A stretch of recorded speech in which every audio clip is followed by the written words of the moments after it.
Yo cómo sé que lo que dices que es tu plataforma va a ser tu plataforma de llegar a ganar durante tu periodo. La garantía, pues, ni con ningún candidato ni con ningún partido existe, ¿no? Porque de repente vemos pues partidos de izquierda y plataformas de izquierda votando iniciativas de derecha, ¿no? Eso sí.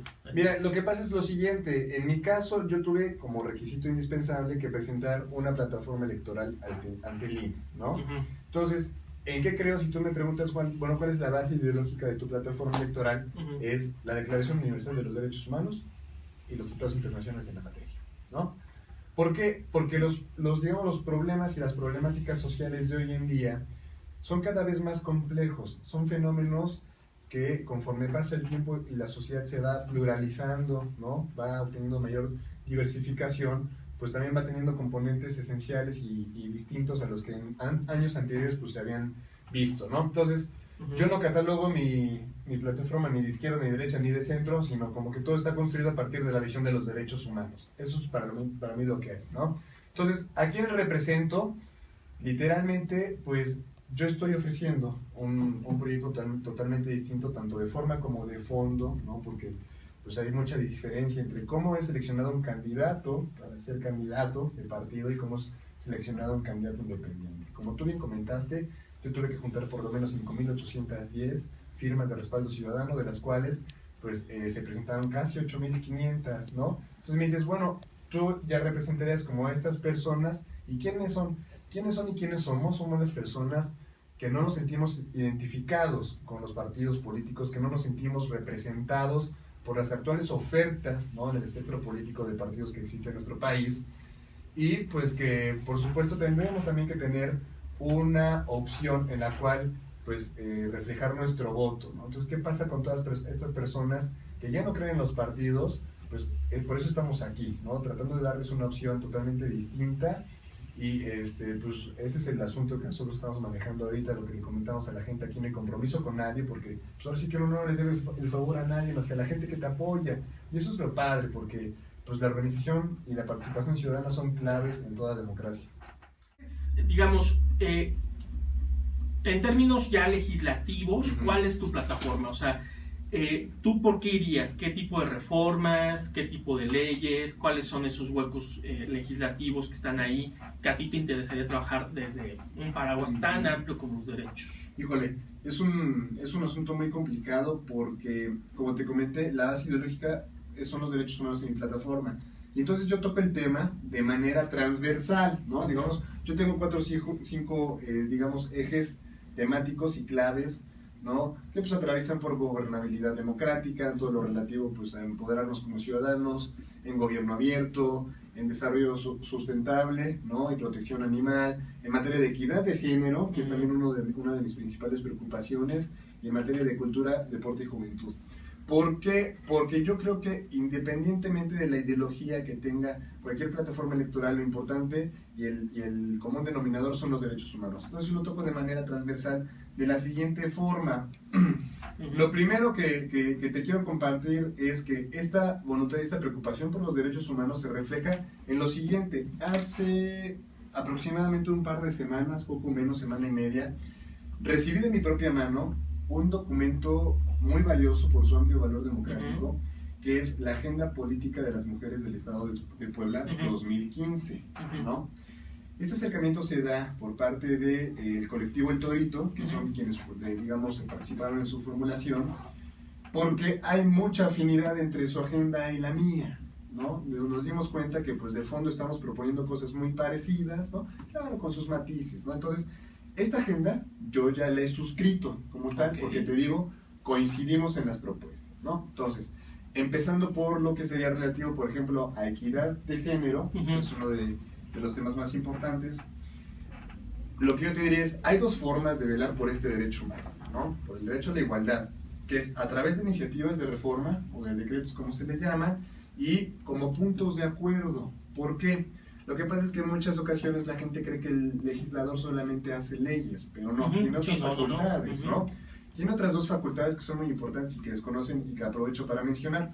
Una, los puntos de acuerdo, que son invitaciones o exhortos oficiales institucionales a otras instancias de gobierno para que cumplan sobre algún tema, o también sirve como posicionamiento para dar pues voz a la ciudadanía en algún tema en específico que se tenga preocupación. Y dos, pues el contrapeso del Poder Ejecutivo y el Poder Legislativo, ¿no? El diputado también tiene esa función de pues, ser como el contralor de ambos, sobre todo en la cuestión de la ley de ingresos y la ley de egresos. Entonces, yo lo que propongo es, los temas que competen al Poder Legislativo los haré o les daré tratamiento a través de leyes y de puntos de acuerdo. ¿Cuáles son? El primero, lamentablemente en México la violencia obstétrica es una realidad que está a la luz pública, ¿no? Todos conocemos de pues, muchos casos sonados, ¿no? Alrededor de todo el país, de mujeres que han tenido pues, que dar a luz, ¿no? A sus bebés, a sus hijos, por pues, la falta de capacidad de los servicios de salud y del hospital para poder atenderla, ¿no? Y darle un lugar digno en el cual se le pueda dar el servicio. Entonces, me parece que la violencia obstétrica, ¿no? Tendría que ser tipificada como delito en muchos estados que aún no lo tienen, ¿no? Por ejemplo, el caso de Puebla es uno de ellos. Entonces, eso se presentaría como una iniciativa también y también como punto de acuerdo. Yo creo que son mecanismos que se refuerzan el uno al otro. Segundo, obviamente tendría que haber ahí una reforma al Código Penal del Estado para que lo pudiéramos tipificar. Segundo, el tema de la discriminación. Lamentablemente es una práctica muy común en nuestra sociedad y me parece que, como muchos otros comportamientos, es reflejo del paulatino y lamentable proceso de descomposición social que tenemos, ¿no? Tenemos un tejido social totalmente fracturado, ¿no? Y pues la violencia de la discriminación se vive al día a día. Entonces, ¿qué pasa? ¿Cuál es el instituto o el organismo, digamos, encargado de pues vigilar, sancionar y prevenir este tipo de conductas? El CONAPRED, el Consejo Nacional para la Prevención de la Discriminación.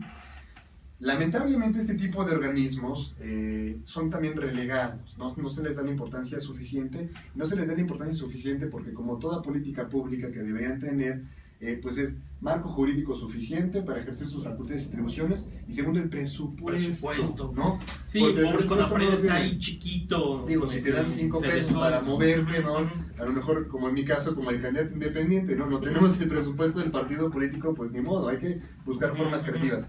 Sin embargo, aquí lo que está en juego es el derecho humano a la no discriminación. Entonces, lo que yo propongo es darle autonomía constitucional, ¿no? Tanto presupuestal como en materia de toma de decisiones. O sea, generar un órgano autónomo. Autónomo, constitucionalmente autónomo. ¿Por qué? Porque me parece que es un tema que no se puede tomar a la ligera. Te digo, lamentablemente la práctica está a la vuelta de la esquina y no puede ser que no haya una autoridad lo suficientemente fuerte o fortalecida para prevenir este tipo de conductas que me parece que no son aceptables en ningún tipo de sociedad, ¿no? En tercera instancia, tenemos que fortalecer la participación ciudadana, ¿no? Y el derecho humano que está en juego en eso es pues, el derecho a la participación política. Yo lo que propongo es que ampliemos los mecanismos que se tienen, ¿no?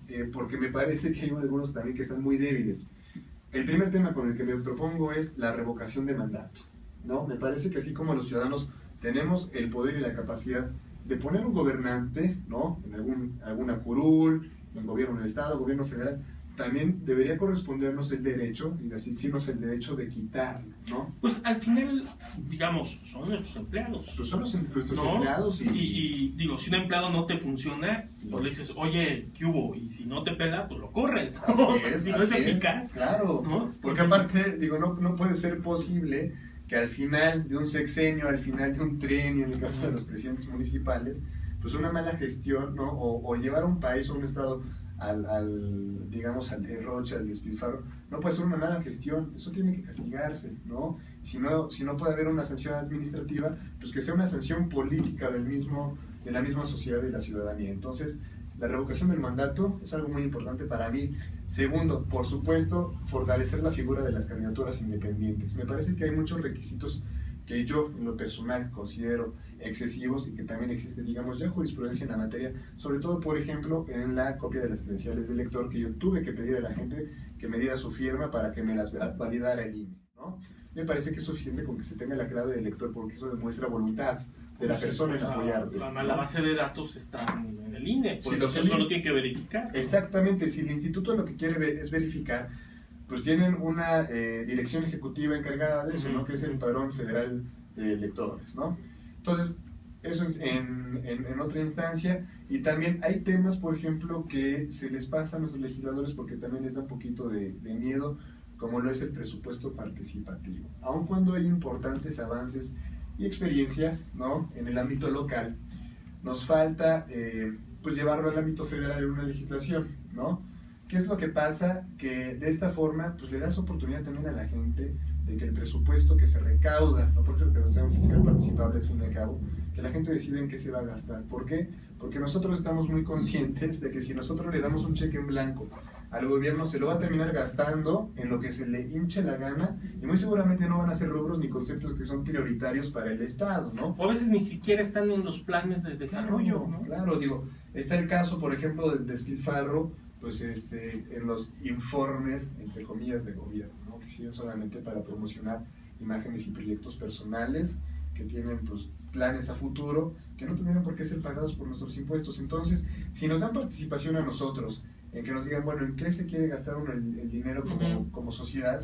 Creo que es válido, ¿no? Claro, hay que tener sus reservas, por supuesto, porque en muchas ocasiones, me duele reconocerlo, pero como electores no siempre sabemos pues cuál es la primera necesidad que tenemos, ¿no? No siempre.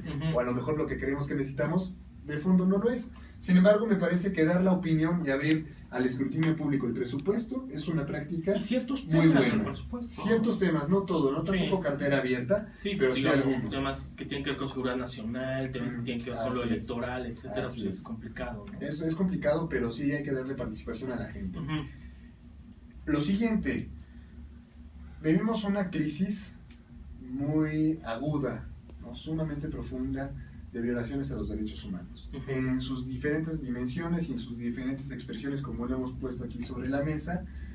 Pero bueno, a mi mente viene pues la violación de derechos humanos por parte de los elementos de la policía, ¿no? Por ejemplo, que es uno de los más comunes. Digo, creo que a todos nos sobra siempre en nuestro inicio, por ejemplo, de Facebook, en las noticias, videos del policía que se pasó de lanza con el comerciante, con la abuelita, con el chavo, ¿no? Que me parece que son violaciones que no son de ninguna forma admisibles, porque la primera función del Estado es garantizar la seguridad de sus ciudadanos. Entonces, ¿qué es lo que propongo? ¿Qué pasa? Necesitamos mayor profesionalización por parte de las fuerzas policíacas, pero la profesionalización no pasa solamente por decirle al policía, pues mira, el garrote se agarra y se pega así, ¿no? O la pistola se dispara de esta forma, sino que se le dé mayor capacitación en materia de derechos humanos, sobre todo derechos constitucionales, digo, empezamos por lo básico, a los policías y a los elementos de seguridad pública, para que sepan cómo proceder, porque también es cierto algo, que es la otra cara de la moneda que a mí me gustaría comentarles. Lamentablemente, un policía, cuando en cumplimiento de su labor se mete en algún tipo de controversia o enredo, las corporaciones policíacas los dejan, los abandonan, ¿no? Yo te puedo comentar el caso, por ejemplo, de un policía municipal que tuvo un percance automovilístico y le cobraron el deducible de la patrulla, ¿no? Cuando digo, esos por supuesto tendrían que ser gastos absorbidos por el gobierno. Por el gobierno, claro. Entonces, esa es la otra cara de la moneda. Pero sí necesitamos también protocolos públicos, claros y específicos, ¿no? Que busquen salvaguardar siempre los derechos humanos de las personas. ¿Por qué? Porque entonces los policías van a saber cómo actuar en cierto tipo de casos, ¿no? Ya sea a través de una detención en flagrancia, ya sea a través de una detención por orden de aprehensión, ya sea en una manifestación, ¿no? Pública, que digo, yo siempre he estado a favor del derecho a la libre asociación, reunión, manifestación y expresión. Entonces, en una democracia moderna, lo que las instituciones deberían procurar es una sana convivencia y armonización entre los derechos humanos, porque, por ejemplo, el derecho a la movilidad, que muchos dicen, no, es que pues los manifestantes no me dejan utilizar mi carro. No, a ver, para empezar, no existe un derecho que te garantice el uso de tu vehículo, ¿no? Eso es un medio. El coche no es un derecho. El coche no es un derecho, porque entonces tendría que haber alguien que te lo garantice, y tendría que ser del Estado, y eso no pasa, ni va a pasar, ¿verdad? Todos tendríamos que tener un carro, así es. Que entonces, sería un infierno. Así es. Digo, el derecho al libre tránsito es a pie, no a carro. Sin embargo, pues también uno tiene que tomar en cuenta que pues mis derechos llegan hasta donde llegan los derechos de los demás. Sin embargo, pues ya ahí también hay muchas recomendaciones de institutos especializados en derechos humanos que dicen, bueno, para que no haya bronca entre el conflicto de los derechos, pues que sea armonizable, ¿no? Entonces, otra cosa, el derecho a la movilidad, el derecho humano a la movilidad, ¿no? Ya que hubo una reforma constitucional en el cual pues se faculta al Poder Legislativo para crear leyes en la materia. Entonces, ¿qué es lo que pasa? Que lamentablemente en México todavía tenemos la tendencia y la costumbre de apostarle a la construcción de infraestructura que privilegia a personas que tienen la capacidad de moverse de manera individual. No. Es decir, su propio auto, ¿no? Cuando en realidad vemos que el mayor porcentaje de personas que necesitan de algún tipo de transporte, pues lo hacen a través de transporte público, no transporte individual, no transporte colectivo. Entonces, bueno, me parece que también es un reto muy grande porque la movilidad no solamente tiene que ver pues con cómo te mueves de un lado a otro, ¿no? Sino cuáles son las condiciones que a ti te garantizan ese traslado, ¿no? Porque, pues digo, entonces que nos metan una camioneta como polleros, pues que vayamos ahí todos tiburrados, no, tiene que ver con equipamiento urbano también, ¿no? Con puentes, semáforos en donde el peatón sea prioridad. A grosso modo, porque tenemos muchas propuestas y es mucho lo que hace falta en este país, pero eso es la plataforma que nosotros tenemos respecto a derechos humanos. No, pues es una plataforma completísima, me parece a mí. Ahora trajimos una modalidad, es una cajita de condones. ¿Qué tal? Es como el condón preguntón. ¿Qué tal? Y traemos algunas preguntas, son preguntas random sobre los temas que trabajamos en el ODECIR. La dinámica es la siguiente, tú sacas la pregunta, el papelito que quieras, y me lo pasas para darte un contexto de la pregunta, porque hay algunas que necesitan un poco de contexto. ¿Estarías de acuerdo en respaldar o enviar una propuesta para garantizar el matrimonio igualitario en Puebla? Sí, por supuesto. De hecho, es un tema que me parece que atraviesa por el derecho humano a la participación política. ¿Por qué? Porque reconocer derechos a una persona con cierto tipo de preferencias es empoderarlo, ¿no? Es volverlo sujeto jurídico para que tenga posibilidad de exigir un derecho. Muy bien, pues ahí está. Pues Beto Merlo, muchas gracias, éxito en la contienda el 7 de junio. ¿Les puedo dejar mis redes para la gente que nos escucha? Eso, justo eso. Muy bien, en Facebook estoy como Beto Merlo, Twitter, @BetoMerloMTZ, y apenas, pues, por la cuestión del presupuesto y la operación pudimos abrir nuestro sitio web, estamos como betomerlo.mx. Betomerlo.mx. Con www. Ok. Nos están diciendo que se oye muy bajito. ¿Sí? Bueno, ya es que ahí nos ojalá nos hayan escuchado. En el chat. No, sí lo están escuchando, pero bueno, parece que se oye muy bajito. Si no, ya en el podcast, bueno. Perfecto, yo lo subo y lo comparto. Muy bien, pues muchas gracias, Beto. No, un gusto que estés aquí con nosotros, que hayas respondido a esta iniciativa. Es una iniciativa de sociedad civil, ¿no? De donde tú vienes también, pues, ¿no? Claro, yo soy eso. Y eso, ¿no? O sea, lo lanzamos en redes sociales y quien ha querido venir, ha venido. ¿Qué tal? Y entonces lo agradecemos mucho porque la respuesta ha sido bastante Hay muchas iniciativas ahí que no han tenido la oportunidad de enterarme porque estoy concentrado en mi campaña, pero todas las iniciativas, y aprovecho para mandar el mensaje, de sociedad civil, que tengan una plataforma bien estructurada, con gusto, pues la podemos suscribir, hay que analizarla, ¿no? Muchas gracias.